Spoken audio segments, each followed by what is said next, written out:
Welcome to the A to Z Running Podcast, where we help runners thrive. I'm Andy. And I am Zach, and up next we answer your questions about make-up miles, baking soda, and swimming. And after that, World of Running updates about new junior phenom, indoor track records, and much more.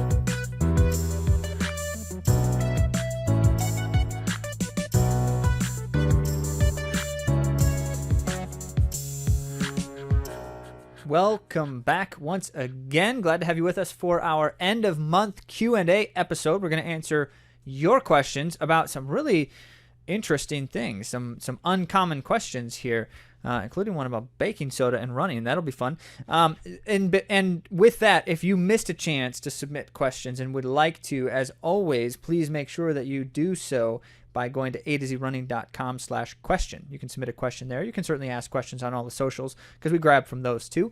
However, just because you missed your chance for this month doesn't mean you can't always ask for the next one. So submit those questions if you want to get on the docket for the next month's Q&A. And I should give a quick shout out because I'm heading to Culver's with the boys the other day, and lo and behold, I hear someone say, "Hey," or something like that. And it's Eric and the family. Shout out to Eric. Thanks for waving me down at Culver's. And then he's like saying, "Hey, I listened to you guys," and I always appreciate those are very kind moments where you're being gracious with me, and you're being gracious enough to deliberately talk to Zach, knowing that how unpleasant socially Zach is, and just definitely not the kind of person you want to talk to in public because you just never know what he's going to say, right? So if Andy were sitting next to me right now, she'd probably be like shaking her head and trying to pretend like I didn't say those words, but she's not. So thanks, Erica. That was fun to catch up a little bit, chat with you, meet your kids, some of them, and also I hope the hockey game went well too. That was fun. Cool. One other thing I wanted to mention here, because while we're on the topic of uncommon things, I posted on Strava recently. Some of you saw about I was running along on the bike path, and it was dark. I happened to be doing my steady run at night because sometimes that's just what you have to do. Also, night seems to come really early a lot of times this time of year. But anyway, so I'm running along in the dark, and I should mention part of why this was bound to happen is because not only was it dark, but I was also wearing sunglasses, which is another thing. But I should note that because some of you have seen me wearing sunglasses when it's definitely not sunny out or possibly even nighttime. And the reason for that is quite simple, because now and again, Zach forgets to order more contact lenses, and the only other prescription things that I have to wear that are not my everyday glasses, which are not great for running in. They fall off, slide off, and bounce around all the time if I try to run in them. So I have prescription sunglasses as well, one pair of them.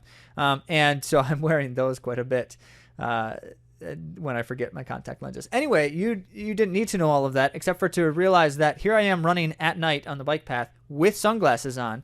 And I did have a headlamp. It was a chest lamp, but I had a lamp, but it wasn't really helping because, I was wearing sunglasses. So I'm running along and stepped on a branch. And I definitely had noticed the branch earlier because I'm crossing the same part of the path a few times over the course of this run. I noticed the branch earlier, but I couldn't ever remember exactly where it was. It's dark. And so I stepped on it. And it's maybe like a smallish size branch. It certainly was not so big that it was going to hurt me to kick it or something. But it caught on my foot as my foot was coming back up, and it flung into the air and hit me in the back. But it so happened that I just reached back when it hit me and caught it in my hand and then tossed it off to the side of the path as though the entire incident were clearly intentional. Because how else would you get a branch off the path except for to trap it with your foot, fling it up backwards, catch it, and throw it off the path without breaking stride? So that was definitely what I did on purpose on my run the other day, and appreciate the comedic experience. When you're out on a run and you are laughing out loud while you're running by yourself in the dark with sunglasses on, that's something that happened too. So now, all of that aside, we also have to make mention that if you are still preparing for your spring races, or at least spring insofar as what time of year it is for us. But if you're preparing for an April-May race, keep in mind that keep Rivertown races on your radar. If you haven't yet signed up, they've got a 5K, 10K half marathon. It's on April 22 in the West Michigan area, Grand Rapids. And if you have not yet signed up, do so sooner than later, because as you well know, it's better to be signed up sooner for the sake of the people preparing all the stuff. So you make sure that, you get the shirt, that there's enough of all of the amenities and everything good. But also keep in mind that we are doing another live session with race director Andrew Bjorkema to talk about what training looks like in the last month leading up to a goal race. So whether your goal race is Rivertown races or not, you can certainly participate in that time, because the conversation is going to be highly relevant. Those are the periods of time, those final weeks, when training is the most volatile. And depending on how things are going and what you're preparing for, you will train very differently. And so we're going to talk about that. And because it's live, you can be asking questions and we'll answer your questions during the conversation. So if you would like to ask your questions about your specific training situation based off of the ideas that we're discussing, please join us and ask away and see if you can't get Andy a little bit frazzled by getting Zach to say things he's not supposed to say out loud. So we'll see how that goes. Also, if you have not yet registered, remember that you can use our code for 10% off. The code is AtoZ10, AtoZ10 at rivertownraces.com to sign up and learn more. All right. Well, we've got a lot of excitement in the episode today. We've got a great topic to answer a lot of your questions. We also have some incredible things in the world of running, like a 16-year-old who just broke Jakob Ingebrigtsen's 16-year-old record. Yes, you just heard it. Someone's breaking the Ingebrigtsen's record. So that's interesting. We'll talk about that. And we've got some other fascinating concepts and experiences or events that have recently happened too. So let's get on to the main topic.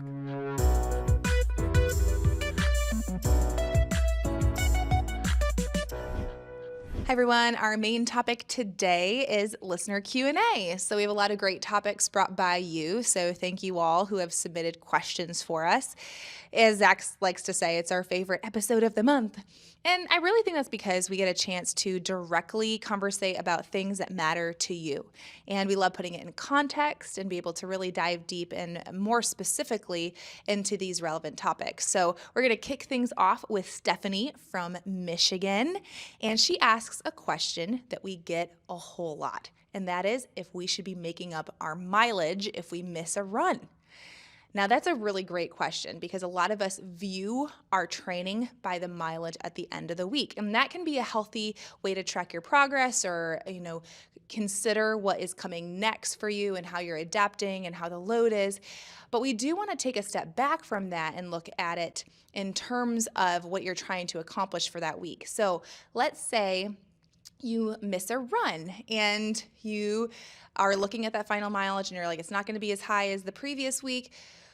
Well, if you add that mileage, the key consideration is if it's going to impact in a negative way your training moving forward. Another question that you might ask yourself would be, what made you miss it in the first place? So if you're really super stressed out and your life is really full and you miss it and your life continues to be crazy, trying to catch up and add that in is just going to increase that stress load, if that makes any sense.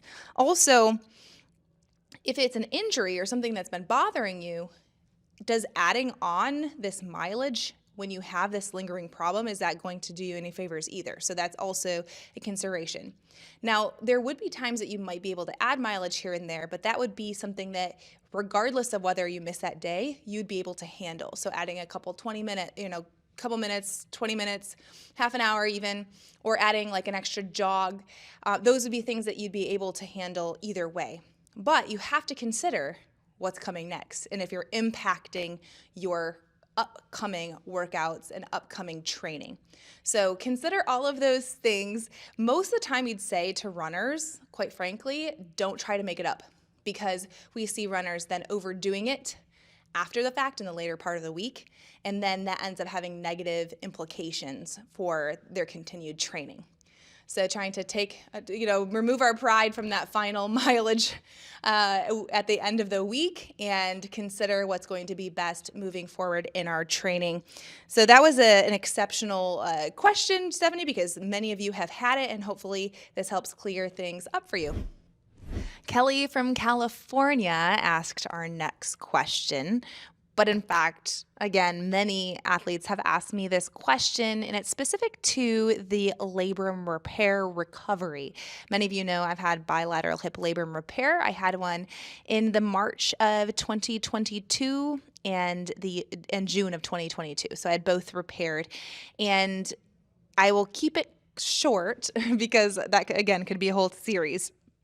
But I was on crutches for 3 weeks, and then I was in quite a bit of recovery in PT, and it's a very active recovery. Many of you will be relieved to hear that if you do have to have this surgery or it's something that you're considering. It's an active recovery in the way that there is a lot of PT that you need to be doing. And movement, I love how Rob put it, motion is the lotion. So you're able to do quite a bit of movement, which many of us appreciate, especially when we're eager to get back to what we love. There's practical steps to getting better, and you can feel that progress. So I really appreciated that. Now, as far as like doing hard work, it takes a while to be able to do anything with any kind of intensity, any kind of thing to make you sweat. So about 6 to 8 weeks, you're going to have a conversation with your surgeon, most likely as a follow-up, and they'll be able to tell you what you're able to do next. And for me, that was just a little bit more at that point of doing things like I was cleared to do the elliptical and ride harder on the bike, and I was doing more walking at that point. And then I was cleared to run at 12 weeks. Now that is because things were going just swimmingly. That's not always the case. But 12 weeks was when I was able to go back to a run walk. And from there, I progressed, and you have to just listen to your body. I'm not going to tell you a certain amount you're going to be able to do. I'm not going to even tell you exactly how you're going to feel. That is when I was able to start running again. And I took it really, really slow. I was working on that musculoskeletal first, and I didn't want to strain my hip flexors, and I was very conscientious of that. And I wanted to grow the base first, of course, and really not test the waters at all, even though I was super eager to just try running faster. I didn't do that. And so I think that was one of my keys to being able to add and to continue on in training as I have. And so, they say, and I haven't reached a year yet, but they say that you start feeling more normal and like doing your full loads perhaps around a year. So I'm looking forward to that. But I must say and give the encouragement, I have been able to do quite a bit thus far. Now, not the kind of intensity that I've done previously, but volume-wise, it's been comparable to pre-surgery. So, and that hasn't been like a super high volume either. So I also want to kind of hedge it with that. All to say, as far as for me, I've already been able to see the benefits of doing it, but of course it is a long process. And here at AtoZrunning, we always talk about becoming an intuitive runner, and we believe that training should be able to be adapted to what you're doing. And so we want to help teach on our podcast so that we can know what kind of choices we need to make. And with our athletes, we advise them on what next steps to take from more of an objective angle. But it is a process, and it's not a cookie cutter thing. I think everyone heals differently. Thanks for asking that question, Kelly. Thank you, Andy, for those thoughts from those questions. So I'm going to take on then the rest of them here and get into some wide variety of different things for a minute. The first one here, this one's from Brandon. And Brandon, thanks for sharing the article. So Brandon found an article on Outside about baking soda. And if you're not familiar with the concept, baking soda is a performance-enhancing substance, believe it or not. And there's some clear reasons why, which we'll address here. But Brandon's comment was essentially like, "Oh, this seems interesting. Is it, how legit is this versus like, is it a good idea at all?" And some of those things. So the article specifically from Outside outlines how Martin's, the gel company, the drink mix company, has tried to find a way to make the use of baking soda more tolerable than it has been historically for performance enhancement. So here's in principle, here's how this goes. And baking soda's been around for, baking soda's been around for who knows how long, but it has been used in endurance sports for quite some time, decades. And so what it does, I guess in theory, and then in reality, it certainly is happening. I just don't know to what degree of influence. But baking soda, when ingested, like you just eat it more or less raw, people have done that in the past because it seems to help lower the blood pH. When you're at a high level of workload, long periods of time, high intensity, either or, both and, we know that blood acidity rises gradually over time. And no, it's not because of lactic acid in the bloodstream. This is something that we've talked about a little bit in the past. We don't go into it in depth. There's great articles out there if you want to read the science of it. But the acidity rise in the blood has more to do with some ions and some other things going on as a byproduct of, certainly truly as a byproduct of the metabolic function that's happening, but it's not lactic acid that's doing it. So as such, lowering your blood pH helps to delay the increased acidity that's happening as you are working in intense bouts. And there's a practical limit of how much you can do this because, and the limiting factor for baking soda is also really rough on the digestion. Like if you just literally take a spoonful of it. Or shake it up in some water and just try to drink it. A friend of mine did that. Shout out to Josh. He was experimenting with this himself to try to kind of see how to, does this work for me? Maybe this is an interesting way to enhance my performance in endurance sports. And so that's not an uncommon practice. And there's a number of ways people do it. Most of the time, historically, people have just taken baking soda and dumped some into their drink mix. And so it's not like so nasty. It's still bad. I don't know if you've ever tried to drink baking soda drink mixes, but they're gross. So that dissolves into a drink very easily, and as such, it's something easy to ingest. However, it causes, for many people, like a high percentage of people, horrible GI distress that almost always results in terrible diarrhea. So, endurance sports, horrible diarrhea just isn't worth it for most people. So it doesn't end up being this big thing. Actually, World Anti-Doping Agency in its early inception had originally had like a shadow ban. I don't know if that's the right word, but they had a kind of fake ban against baking soda because it was being used for performance enhancement. And it's like, oh, this is a performance enhancing substance. We should ban it because that's just kind of what they do, except for caffeine for some reason. And so lo and behold, they were officially banning it, but not enforcing it, partly because it's like, how do you actually enforce that? You can't like test for baking soda in your bloodstream. Anyway, so they didn't end up, they dropped it eventually. And so baking soda is not a banned substance of any kind. Still a possible performance enhancer. So here's what happens. Martin's, the gel company, whose claim to fame is that they say they have found a way to make carbohydrates more digestible, more tolerable in our digestion. They say that they're going to then take the baking soda principle and find a way to deliver it to our bloodstream in a way that doesn't cause that GI distress. And apparently they claim they have succeeded. So now what we're going to find is an inception of people taking these Martin's baking soda gels, which are like, it's basically kind of like a thick soup. So think about slurping some soup while you're in the midst of your workout. Yes, and it is something to take during the workout. Before, maybe a little bit, but it's better to have, especially for like a longer, we're talking like a marathon race or something. It's something you want to have throughout for it to have greatest effect. How much is the big question, because too much baking soda causes lots of GI problems we've discussed. Seems to be the case. But also, if their delivery method seems to have solved that problem, that raises the opportunity more. So here's my question. As I'm reading their article, thanks Brandon for sharing, my question immediately is, Martin's claims that they have hacked the delivery of things to be more digestible. But I have heard anecdotally that lots of people have problems with Martin's just as much as lots of people have problems with other things. So the first question on my mind is, if they've hacked the thing, why is it not universal? And the immediate answer there is because there is no gel under the sun that works the same for everyone.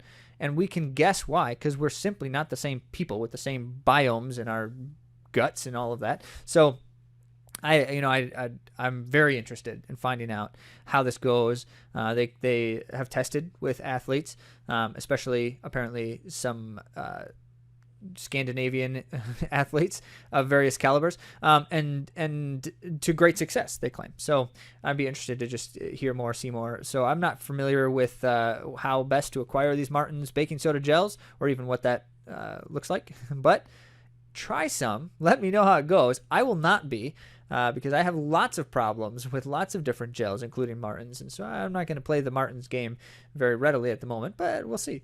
Maybe. So Brandon, thanks for sharing. Interesting question. Okay, this next one, this is from Leticia from Brazil. So thank you for writing into the show, Leticia. And she has a really fascinating situation that she's trying to unpack. And so I want to break this down for you. It's a long question. The context is substantial, but it helps to understand what's going on so we can address this, because it's going to be pertinent to that question, the age-old question of how much should I be doing is kind of the way we're going to go with this. So Leticia starts with kind of some background. She grew up swimming, but started running later in life, like in her 30s. And for a while there was mostly focused on running, swimming a little bit here and there, but really going on in the running scene, to the point where at one point she's running 80 to 120 kilometers a week. And so let's do the quick conversion. 80 is like 50 miles of running, and 120 is 75-ish miles of running. So that's a lot of running. Nice work, Leticia. And she found that that was going all right for a while, preparing for a marathon, but then ended up injured. Whether it was because of that, she specifically felt like lots of hills, not necessarily having a good balance. She was running a lot and not doing anything else, and that may have been causing her some problems. So she ends up injured. Long rehab. During the rehab process, spent some time in the pool, as many often do, and found that she really just was enjoying that more than running. So she goes on to then focus on swimming a bit more here, and in fact even joins a swimming group, gets a swimming coach, and so very much invested in growing the swimming side of things. And specifically looks like some training for triathlon type of stuff, or triathlon similar training. I don't know if she's actually going to compete in a triathlon specifically, but that's the nature of that. But then she's also at the same time having a running coach coaching her as if running is her thing. And so she's doing both swimming and running like full-time, essentially, or for her full-time sport. So it's two full-time activities, you could say. So a good example here, she's training for a marathon again, by the way. And so not a triathlon, but a marathon. Unfortunately got COVID right before one of the goal races, and so that was a bummer. However, she's starting to feel like maybe part of the reason why she ended up sick was because of how much she was doing. So let's put some numbers to this. She's running 5 to 6 days a week and swimming 6 to 7 days a week, swimming 10 hours or so a week. And if you do the math with running, not that far off, maybe like 7 or 8 hours or more at times. And so now we're talking about 17, 18 hours of cardiovascular workouts a week. That is huge. So the question here goes, I think it was too much, not sustainable to try the same plan again. And so she's going to self-coached now and not having a running coach. She still has a swim coach. And then not sure how many days per week I should be running. My guess is it would be similar to triathlete training, because she's doing a multi-sport kind of approach with how much she's swimming. She wants to swim at least 10 hours a week still, and wants to figure out how much running she should be doing in addition to this. And for context, she is 46 years old. So, Leticia, the first and most important consideration here is there's only so much aerobic and cardiovascular work that a person can do that's productive. And we don't know exactly, every person has a different maximum limit. But a good example of this is when Arthur Lydiard was doing all of his experimentation. He did tons of experimentation on how much running specifically can a runner do. And he had runners who would try like 250 miles of running a week. We're talking about like running 20 hours a week at times with some of these runners. So just incredible volumes of things. And found, and there was a happy medium that essentially ended up being somewhere in the 12 to 14 hour range. And now we're talking runnings only still, but what it came down to is no matter what the activity, when you get much beyond the 12 to 14 hour range, and this then a triathlete will say the same thing here, you start to experience some potential diminishing returns, as well as high increases in risk factors for illness, for burnout, and some of these other things, and certainly then injury. So because swimming and running do not exercise the same musculoskeletal factors, your risk of injury is fairly low by doing those two activities, which is great. That's good. Your risk of illness and things like that, though, is very high when you're training 17 or 18 hours in a week. So here's the way I would look at it. Look for the 12 to 14 hour range first and get a sense for what does that look like. So if you're swimming 10 hours, then you might have 2 to 4 hours available to you to run. That is not probably enough for, if you're working toward a marathon at this point, for a musculoskeletal stimulus. It's not quite enough to strengthen your system, your body structures well enough to handle a marathon effectively. So you might push the envelope a little bit, but not much more than a little bit. And this is the way I would then approach it, is because you now have, at this point, you might have 4 or 5 hours at most of running that you're going to do in a week. However, you need to consider what your body needs for a marathon. So in your situation, the long efforts are still vital to preparing your system for handling pounding for long periods of time if you're going to run like a 4-hour marathon, which is about where you said that you had run previously. So that being the case, I would break it down something like this. An hour run one day, an hour run another day, and a 2-hour run another day. So you got 3 runs. And then there will be times where it would be conducive to increase one of those hour runs to 90 minutes and that 2-hour run to 2.5 hours. And then there will be other times where you might drop the 90 minutes back down to 60 and increase the long run to 3 hours as you're slowly growing the system and you're able to handle that a little bit better. But I wouldn't look for running any more than 3 days at most a week based off of what you're doing with swimming. Your aerobic capacity development is happening more from the swim than from the run. The run is now predominantly focused on the musculoskeletal and some neuromuscular factors, which then means for the shorter runs, you're going to run those long runs like that. For the shorter runs, you want to be doing something that's more neuromuscular. And so that's where you integrate things like fartlek workouts with high variability so one of those runs might be a fartlek and one might be a steady run for up to an hour or so, just to get a higher effort sustained for a period of time. And then what you want to make sure you do is on the days when you're doing those harder effort runs, you're doing one of two things. Either you are also doing a harder effort swim, or if your swims are all more consistent in the types of efforts, then it's not going to be a major concern. But if you have harder effort swims, I would encourage you to actually do the harder swims and the harder runs on the same days, as long as it's not too long. I don't think I want you working out in this situation that you have here more than 2 to 3 hours in a single day. So if you're doing a pretty long swim, you don't want to be doing a hard, longer, steady run either on the same day. So that's the consideration here, because then what you can do is you can develop some neuromuscular components, which is going to help with your running economy and efficiency. It's also going to build some leg strength. And then you're also going to be able to work on that long run to help build up your musculoskeletal system further to handle the length of the marathon. Okay, hopefully, Leticia, that's helpful for you. Thanks for submitting the question. Now, the last one here, this is a quick note from Paul on Strava. Paul was asking about a long run and just found it really practical. Wanted to share how the exchange went with you. So in this particular instance, the run in question, this wasn't Paul's run, but the run in question was the long run was speeding up in the last handful of miles. Maybe it's a 20-mile run. The last 4 or 5 were faster. And so Paul said, was that deliberate to push the end of the run in order to tire out the legs more, as opposed to just finishing it easy and being a little bit too fresh?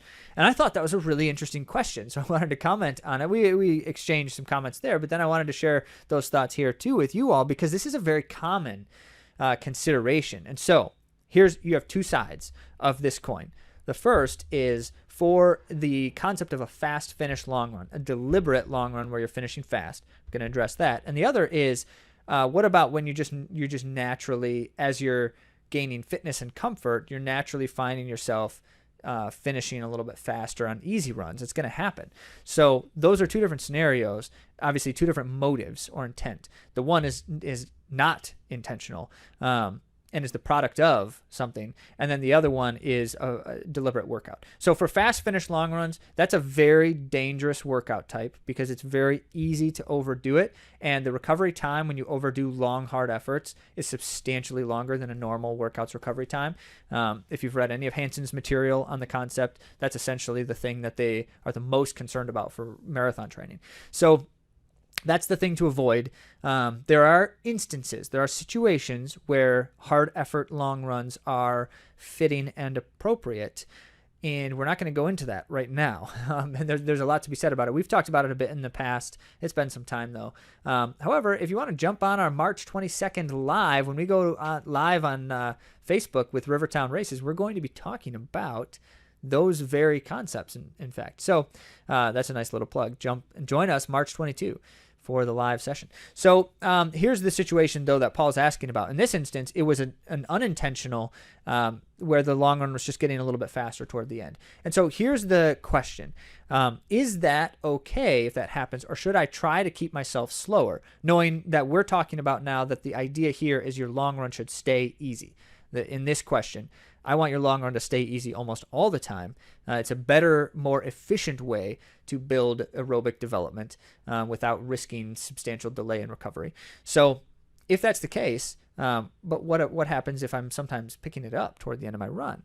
And the answer here is that will happen naturally as you gain fitness and especially as you gain resilience. And so like even neurological resilience. You know, the idea of you're on a long run and like the last half hour, you're just thinking to yourself, all I want to do is be done. I'm just so sick of running right now. You know, that whole feeling of like, no, please don't make me run another step. That being the case, often for us, that's something that improves as we grow our neurological resilience as well as the physiological adaptations. So here's the point. If my easy effort is in fact a window of effort, I have, let's call it 50 to 70% of maximum effort, because that's the window that we use when we're talking about what easy means for our runners. If that's the case, and I start the run at about 50%, and 3/4 of the way into the run, I find myself ending closer to 65% or 70% almost. If that's true, I'm still within the window of easy. Now, insofar as the effort has not increased. So this is the key. That's happening more or less within a reasonable range of effort. It's still easy for me. How is that possible, though, for a runner to be able to say, I can finish my long runs faster than the rest of my easy mileage normally is, but still be able to say that was still easy effort? And the answer to that is, as you build those two factors I mentioned, as you grow in your fitness overall, and as you build your neurological resilience, your central nervous system resilience, and neuromuscular stimulation too, when muscle recruitment's higher and such. With all of those things being true, then the long run actually tends to, for most runners, I feel better as I get later into the run. And it depends on the time of year, depends on things like weather and conditions, because if it's hot out, it's going to be the opposite for like anybody. If it's cold out, especially, it can in fact be the case that runners will often feel better later in the run, because there's a kind of temperature regulation thing that happens, and once that kind of solidifies, then I get into a better rhythm. But as it goes, it is true that when the aerobic capacity development is higher and you're further along into your conditioning of training, you're going to be able to find yourself finishing easy runs faster than you normally are running your easy pace or effort. And that's okay, as long as it's within that range of tolerance of, is it still easy? Easy is a window. Is it still in that window? So that I don't know if that directly answers the question, Paul. We were exchanging some thoughts briefly on Strava as well about it, but I think it's a worthy question to ask when we are doing the things ourselves. And so as you're out there on your runs and you're are you pushing yourself a little bit? Are you finding breathing pretty hard near the end of that run? Are you finding yourself no longer able to hold conversation with the people around you, but you're kind of like just doing quick, short responses now, and it's harder to get more words out, that kind of thing? That's a concern, because that then suggests that your effort has increased. Whereas, if the run is accelerating, but everything else remains the same, it's not as much of a concern. Okay. Well, those were some great questions. Thank you all for asking so many fascinating things. It's what we love most. And we look forward to more of your questions. If you'd like to submit them for next time around, make sure you go to AtoZrunning.com/question to get on the next Q&A episode. With that, let's get on to the world of running.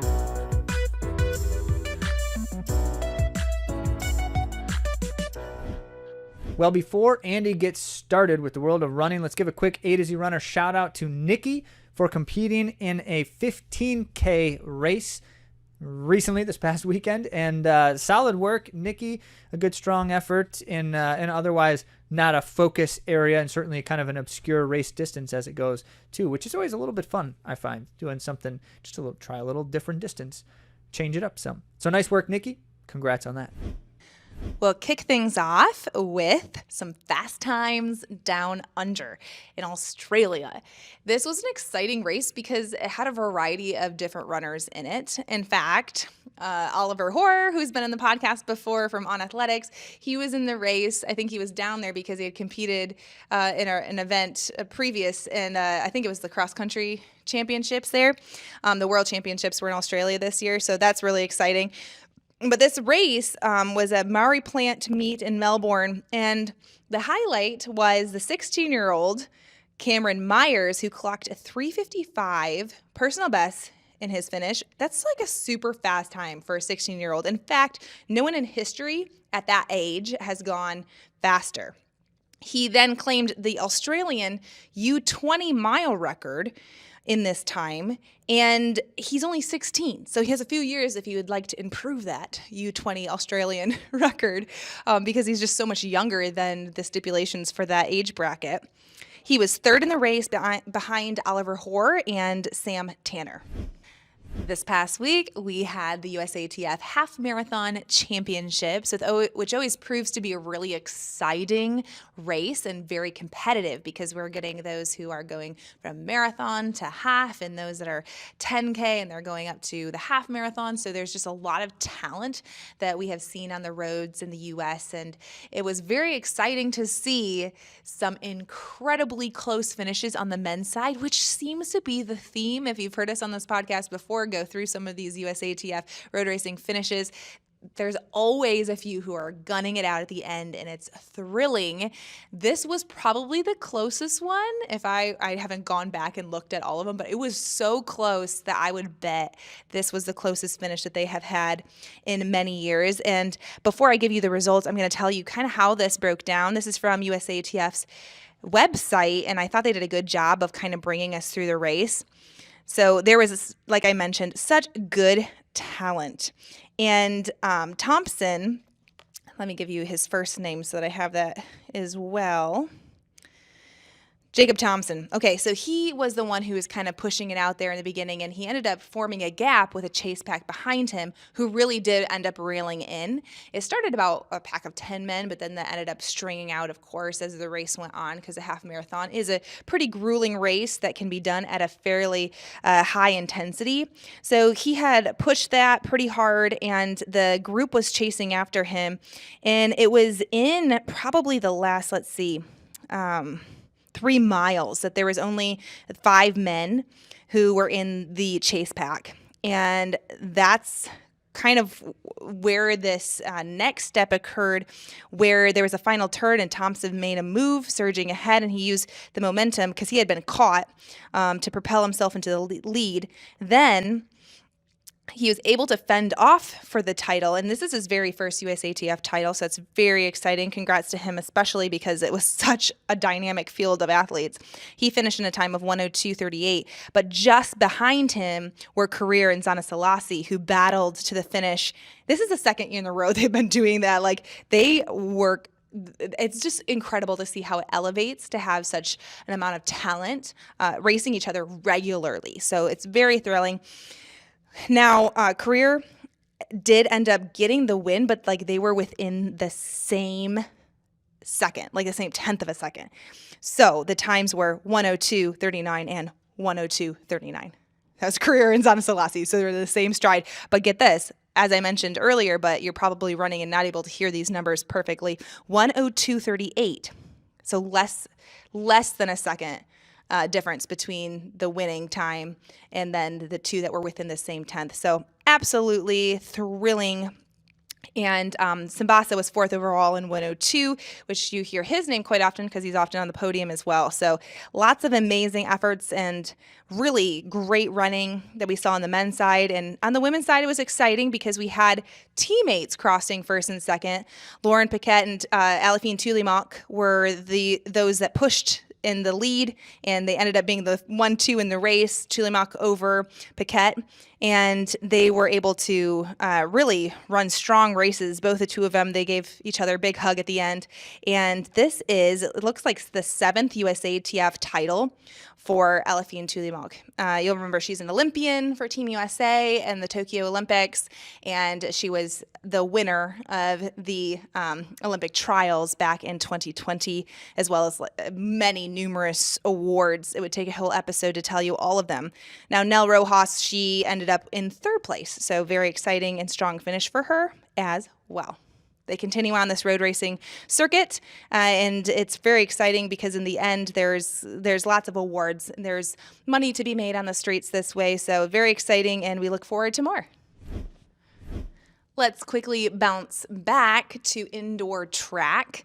You know, that's heating up here, and we've seen a lot of amazing accomplishments. We've seen a lot of records, and this weekend we had even more of that. Keely Hodgkinson of Great Britain improved her own national record. As you know, she has been on fire. She's pretty young too. She ran a 1:57.18. So that's a really fast outdoor time, and this was indoors. Gudaf Segei missed out on the world record in the 3,000 by 0.09. And she was pretty much flying solo doing that. So that's exciting. Segei's in good form.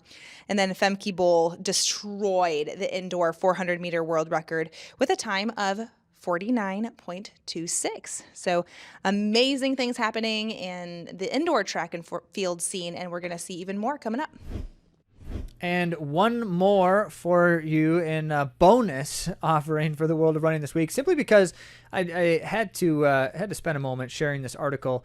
This comes back to Outside Magazine again, and in particular, not a topic that's brand new, but published on February 23. This one was written by which author? Alex Hutchinson, of course. Always some good things when Alex Hutchinson's writing.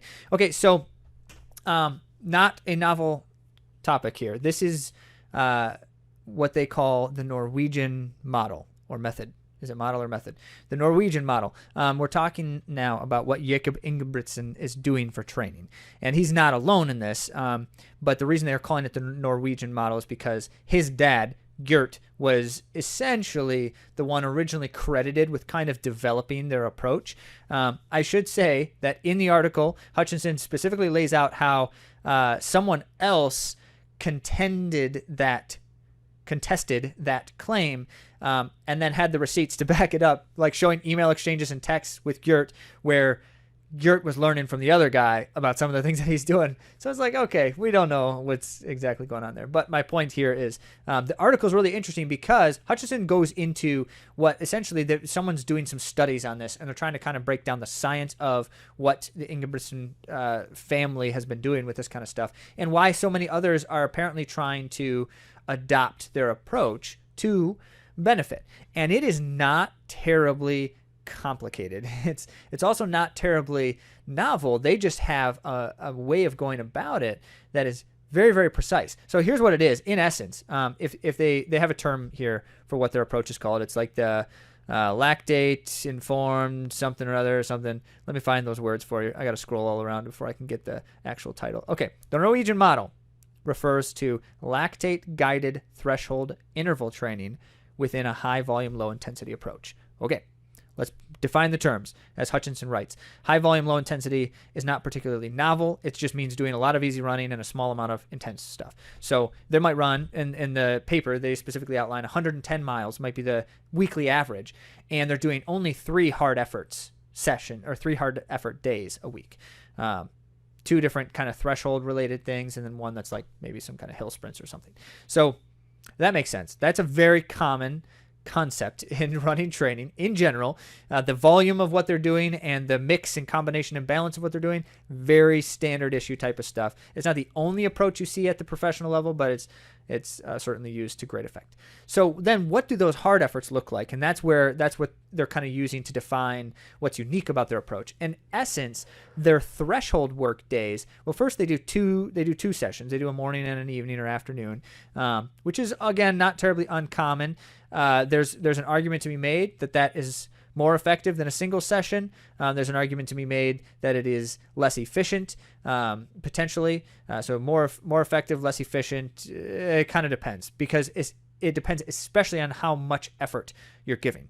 I mean, if you've got unlimited time in the day and you can run multiple hard efforts on your hard effort days, give it a shot and kind of, balance it out and see. But the point here is in what they do during those threshold workouts. That's where that lactate guided threshold interval training comes in. So they're doing a form of threshold intervals, which is like, now we're talking about anaerobic threshold type of interval workouts, which usually it's going to be like mid to longer repeats. They've got some examples here. Might be like 600 repeats, 1,000 meter, 2,000 meter, as short as 400 meter, but they're doing a lot of them. If they're doing 400, like 25 is the example here. So the pace of these repeats is somewhere in that vicinity of anaerobic threshold, which kind of is around 5K effort, sometimes a little faster, depends on the person.